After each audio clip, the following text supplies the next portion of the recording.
जब रामानंद साहब ने आज से तकरीबन 40 साल पहले रामायण बनाई तो वो वक्त कुछ और था। उस वक्त के कलाकारों की हिंदी, महाकाव्यों में बोली जाने वाली हिंदी पर उनकी पकड़ बहुत अच्छी थी। फिर चाहे आप रामानंद साहब की रामायण का कोई भी किरदार उठा के देख लीजिए। सारे अनिष्ट की जड़ सीता, सारे सर्वनाश की मूल सीता। यश जिस तरह से रावण का रोल प्ले कर रहे हैं और उसका कंपेयर रामानंद की रामायण के रावण की भाषा से करा जाए तो यश की भाषा बहुत ही नौसिखियापन में लिपटी हुई दिखती है। उस वचन का क्या जो आपने मुझे विवाह के समय दिया था? अब हमारा भाग्य एक है। सई पल्लवी का साउथ इंडियन लहजा उनकी डायलॉग डिलीवरी में साफ साफ झलक रहा है और जितना सावधानी से वो हिंदी संवाद इमला के जैसे बोल रही हैं कि जुबान से कहीं कोई भी शब्द फिसल ना जाए, वो उनकी हिंदी डायलॉग डिलीवरी के फ्लो को अननेचुरल बना रहा है। तो चोरों की भांति आकर एक असहाय अबला को छल से उठा ले गए। धिक्कार है तुम पर।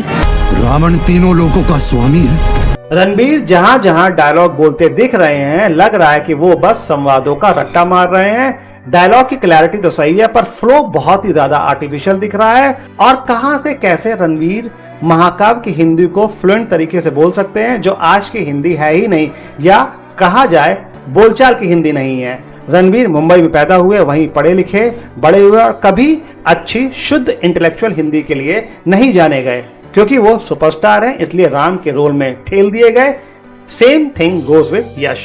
आप खुद अपने काल के लिए कालीन बिछा रहे हैं भैया। रामायण की भाषा को लेकर प्रभास की आदि पुरुष को बहुत ज्यादा कोसा गया था और भाषा को लेकर यह नई फिल्म रामायण कोई बहुत अच्छा इंप्रेशन नहीं दे रही है।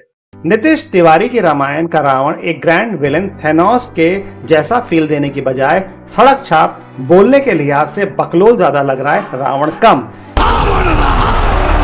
और अगर ये वॉइस ओवर यश का है या किसी डबिंग आर्टिस्ट का भी, तो वो कहीं से भी रावण के एपिक किरदार पर फिट नहीं बैठ रहा है। राम से प्रतिशोध लिया जाएगा शूर्पणखा।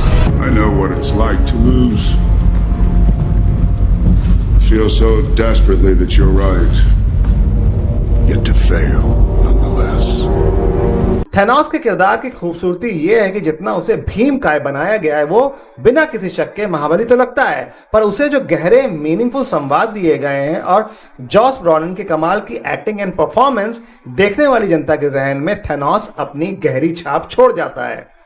अगर हम यश की एक्टिंग स्किल्स का कंपैरिजन जॉस ब्रॉलिन से करें उनके किरदारों को निभाने के संदर्भ में, तो ये बात साफ साफ समझ में आ जाती है कि यश के सुपरस्टारडम की वजह उनकी एक्टिंग स्किल्स ना होकर कुछ और ही है शायद। अरुण गोविल जिन्होंने रामानंद सागर की रामायण में राम का किरदार निभाया था, उनकी भाषा आज भी महाकाव्य की भाषा के लिहाज से फिल्म में फिट बैठ रही है। मेरा ज्येष्ठ पुत्र। पर वहीं रणबीर के किए किरदार की बोली गई भाषा बहुत ही नकली और सस्ता फील दे रही है। अपने पिता के वचन का पालन करना मेरा कर्तव्य है। रणबीर के कहे संवादों में वो भारी भरकम शुद्ध हिंदी का वजन जो रामायण के राम में होना चाहिए वो हवा हवाई सा जान पड़ रहा है।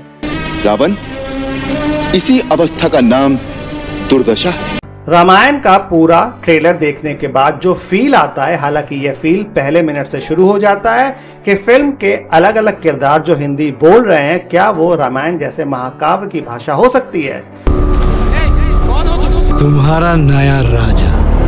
ट्रेलर में बोले गए वॉइस ओवर डायलॉग्स महाकाव्य की भाषा को अडेप्ट करने की बजाय चलताऊ हिंदी में रामायण को कहने की जो कोशिश कर रहे हैं वो गले के नीचे उतर रही है क्या? तीनों लोकों में एक ही राज होगा।